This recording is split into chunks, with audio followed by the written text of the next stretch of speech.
CMR shopping mall opening வீட்லயே உட்காரு.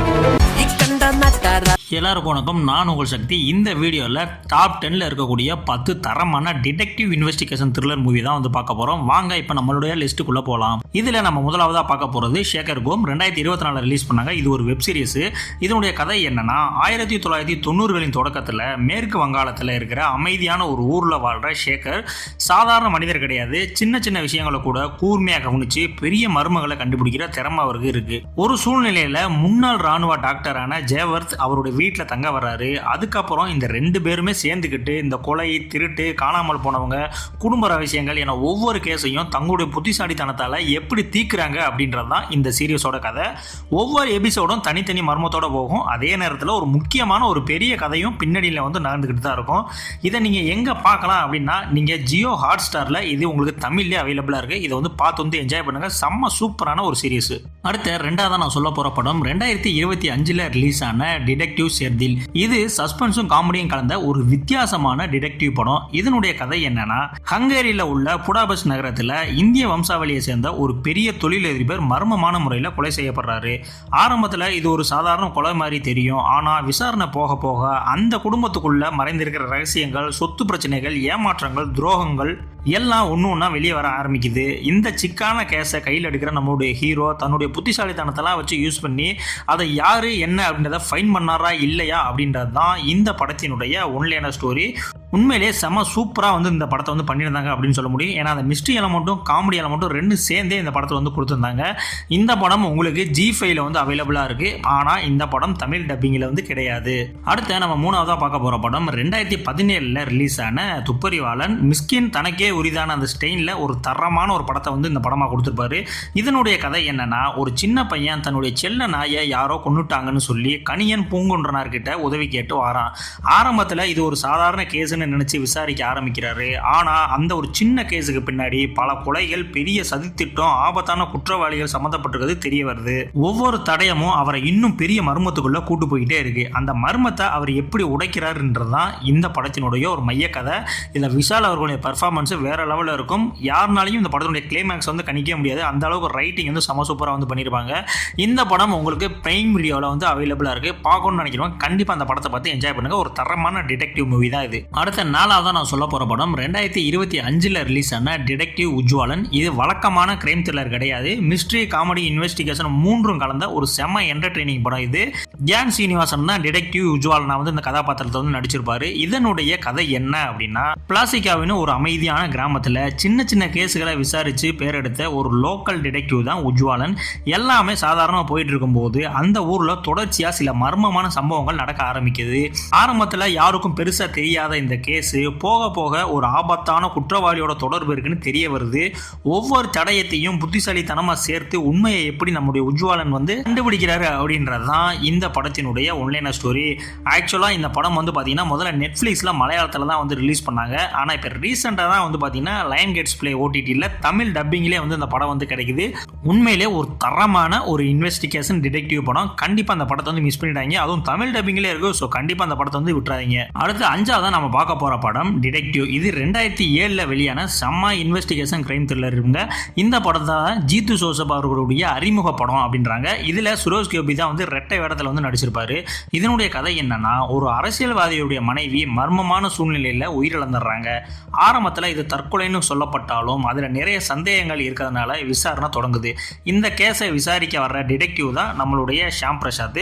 ஒவ்வொரு தடயத்தையும் ஆராய ஆரம்பிக்கிறாரு. போக போக இது ஒரு சாதாரண மரணம் இல்லை, இதுக்கு பின்னாடி பெரிய சதித்திட்டம் மற்றும் மறைக்கப்பட்ட உண்மைகள், எதிர்பாராத மனிதர்களும் சம்மந்தப்பட்டிருக்காங்க அப்படின்ற மாதிரி விஷயங்கள் வந்து தெரிய வருது. கடைசியாக நம்மளுடைய கதாநாயகன் அந்த மர்மத்தை உடைச்சு யார் கொலை பண்ணாங்க அப்படின்றத ஃபைன் பண்ணாரா இல்லையா அப்படின்றது தான் இந்த படத்தினுடைய ஒன்லைன ஸ்டோரி. இந்த படம் உங்களுக்கு யூடியூப்லேயே தமிழ் டப்பிங்லேயே வந்து அவைலபிளாக இருக்குது. என்னுடைய ஃபேவரட் படம் கூட. கண்டிப்பாக வந்து பாருங்கள். ஜீத்து ஜோசப்னுடைய டெபியூட் மூவி இது. ஸோ அந்த அளவுக்கு தரமான ஒரு ஸ்க்ரீன் பிளே இருக்கும். ஸோ கண்டிப்பாக அந்த படத்தை வந்து மிஸ் பண்ணிடாதீங்க. அடுத்து 6ஆவதாக நான் சொல்ல போகிற படம் Sherlock Holmes the game of shadows. இது ஒரு சாதாரண டிடெக்டிவ் படம் கிடையாது. மிஸ்ட்ரி, ஆக்ஷன், அட்வென்ச்சர், த்ரில்லர் மூன்றும் கலந்த ஒரு தரமான ஒரு டிடெக்டிவ் படம். இதனுடைய கதை என்னன்னா லண்டனில் தொடர்ந்து நடக்கிற குண்டுவெடிப்பு, கொலை, மர்மமான சம்பவங்களுக்கு பின்னாடி ஒரு சாதாரண குற்றவாளியில் உலகத்தையே போருக்குள்ள தள்ள திட்டம் போட்டுருக்கிற ஒரு மிகப்பெரிய ஆள் தான் இருக்காங்க அப்படின்ற மாதிரியான ஒரு விஷயத்தை வந்து நம்மளுடைய ஷெர்லாக் ஹோம்ஸும் அவருடைய நண்பரும் 2 பேரும் சேர்ந்து கண்டுபிடிச்சாங்களா இல்லையா அப்படின்றது தான் இந்த படத்தினுடைய ஒன்லைன் ஸ்டோரி. ஆக்சுவலாக இந்த படம் வந்து ரிலீஸ் ஆகி 15 வருஷத்துக்கு மேலே ஆச்சு. இப்போ வரைக்கும் இந்த படத்தை வந்து தமிழ் டப்பிங்கில் வந்து பண்ணாமே தான் வச்சுருந்தாங்க. ஸோ நிறையா வந்து ஷெர்லாக் ஹோம்ஸ் ஃபேன்ஸே வந்து பார்த்தீங்கன்னா எப்படா அந்த படத்தை தமிழ் டப்பிங் பண்ணுவாங்க பார்க்கலாம் அப்படின்ற மாதிரி இருந்திருப்பாங்க. இப்போ ரீசெண்டாக தான் இந்த படத்தை தமிழ் டப்பிங் பண்ணி டிஸ்கவரி தமிழ் அப்படின்ற சேனலில் வந்து இந்த படம் தமிழ் டப்பிங்கிலே அவைலபிளாக இருக்குது. தமிழ் டப்பிங் சூப்பராகவும் வந்து பண்ணியிருந்தாங்க. ஸோ கண்டிப்பான முறையில் இந்த படத்தை வந்து மிஸ் பண்ணிடாதீங்க. நீங்கள் ஷெர்லாக் ஹோம்ஸ் ஃபேன்ஸாலாம் இருந்தீங்கன்னா இந்த படம் உங்களுக்கு வந்து ஒரு ட்ரீட்டு. அந்த அளவுக்கு ஒரு தரமான படம் தான் இந்த படம். அடுத்த 7வது நாம் சொல்ல போகிற படம் ஏஜென்ட் சாய் சீனிவாச அதிரையா. இந்த படம் ஒரு comedy mystery crime investigation thriller. So செம சூப்பரான ஸ்க்ரீன் பிளே இருக்கும். இதனுடைய கதை என்னென்னா, நெல்லூரில் ஒரு சின்ன டிடெக்டிவ் ஏஜென்சி நடத்திட்டு வர்ற நம்மளுடைய ஸ்ரீனிவாச அதிரையா பெரிய கேஸுகள் எதுவும் கிடைக்காது. அதனால சின்ன சின்ன பிரச்சனைகளே வந்து விசாரிச்சுட்டு இருப்பாரு. ஆனால் ஒரு நாள் ரயில் தண்டவாளத்துக்கு பக்கத்தில் அடையாளம் தெரியாத ஒரு சடலம் கிடைக்குது. ஆரம்பத்தில் இது சாதாரண விபத்து மாதிரி தோணினாலும் விசாரணை போக போக அதுக்கு பின்னாடி மிகப்பெரிய ஒரு குற்ற கும்பலே இருக்கு அப்படின்ற மாதிரியான ஒரு விஷயத்தை வந்து கண்டுபிடிக்கிறாரு. அதுக்கப்புறம் படத்தில் என்ன நடந்துச்சு அப்படின்றது தான் இந்த படத்தினுடைய கதை. ஆக்சுவலாக இந்த படம் உங்களுக்கு தமிழ் டப்பிங்லேயே இருக்கு. ஆக்சுவலாக இந்த படம் தமிழ் டப்பிங்கில் டிவியில் அடிக்கடி வந்து போட்டுகிட்டே இருப்பானுங்க. பட் இப்போ எந்த ஓடியில் தமிழ் டப்பிங்கில் இருக்குன்றதை நான் சர்ச் பண்ணேன். ஆனால் உண்மையிலே எந்த ஓடிலையுமே இந்த படம் தமிழ் டப்பிங்கில் கிடைக்கல. ஆனால் இந்த படம் அமேசான் பிரைம் வீடியோவில் வந்து பார்த்தீங்கன்னா தெலுங்கில் இருக்குது. பட் தமிழ் சப்டைட்டிலோட வந்து இருக்குது. ஸோ நீங்கள் தமிழ் சப்டைட்டிலோட பார்த்தாலே வந்து இந்த படம் சூப்பராக வந்து அண்டர்ஸ்டாண்ட் ஆகும். என்னை பொறுத்த வரைக்கும் இது ஒரு தரமான டிடெக்டிவ் மூவி. ஸோ கண்டிப்பாக அந்த படத்தை வந்து மிஸ் பண்ணிடாதீங்க. அடுத்த 8வது நம்ம பார்க்க போகிற படம் 2026 ரிலீஸ் ஆன தி சீப் டிடெக்டிவ். இதனுடைய கதை என்னன்னா, ஒரு அமைதியான கிராமத்தில் வாழ்கிற மேய்ப்பரான சார்ஜ் தினமும் இரவு தன்னோட ஆடுகளுக்கு டிடெக்டிவ் கதைகளை வாசித்து காட்டுவார். அவர்களுக்கு அது புரியாதுன்னு அவர் நினைப்பார். ஆனால் உண்மையிலேயே அந்த ஆடுகள் எல்லாத்தையும் கவனமாக வந்து கேட்டுட்டு இருப்பாங்க. ஒரு நாள் அந்த சார்ஜ் மர்மமான முறையில் இறந்து கிடக்கிறாரு. இது சாதாரண மரணம் இல்லை, கொலைன்னு அந்த ஆடுகளே முடிவு பண்ணுறாங்க. அதுக்கப்புறம் புத்தகங்களில் படித்த அந்த டிடெக்டிவ் யுத்தியெல்லாம் பயன்படுத்தி தன்னுடைய மேய்ப்பரை வந்து யார் கொண்டாங்க அப்படின்றத ஃபைன் பண்ணிச்சுகளா பண்ணலையா அப்படின்றது தான் இந்த படத்தினுடைய ஒன்லைனர் ஸ்டோரி. இது ஒரு டிடெக்டிவ் படமாகவே இருந்தாலும் கூட ஒரு தரமான ஒரு ஃபீல் குட் படமும் கூட. ஸோ கண்டிப்பாக அந்த படத்தை வந்து மிஸ் பண்ணிடாதீங்க. இந்த படம் உங்களுக்கு அமேசான் பிரைம் வீடியோவில் தமிழ்லேயே வந்து அவைலபிளாக இருக்குது. ஸோ சூப்பரான ஒரு டிடெக்டிவ் ட்ராமா தான் இந்த படம். அடுத்து 9வது நம்ம பார்க்க போகிற படம் 2019 ரிலீஸ் ஆன பெல் பாட்டம். இந்த படம் கிட்டத்தட்ட 3 லாங்குவேஜில் வந்து இப்போ ரீமேக் ஆக போகுது. ஸோ அந்த அளவுக்கு தரமான படம். இதனுடைய கதை என்னன்னா, 1980களின் பின்னணியில் நடக்கிற இந்த கதையில் போலீஸ்காரர் ஆகணும்னு ஆசைப்படுற நம்முடைய ஹீரோ அந்த வாய்ப்பு கிடைக்காததால ஒரு தனியார் டிடெக்டிவாக வேலை பார்க்க ஆரம்பிக்கிறாரு. பெரிய கேஸ்கள் எதுவும் இல்லாமல் சின்ன சின்ன பிரச்சனைகளே விசாரிச்சுட்டு இருக்கிற அவருக்கு ஒரு நாள் எதிர்பாராத விதமாக ஒரு பெரிய திருட்டு வழக்கே கிடைக்குது.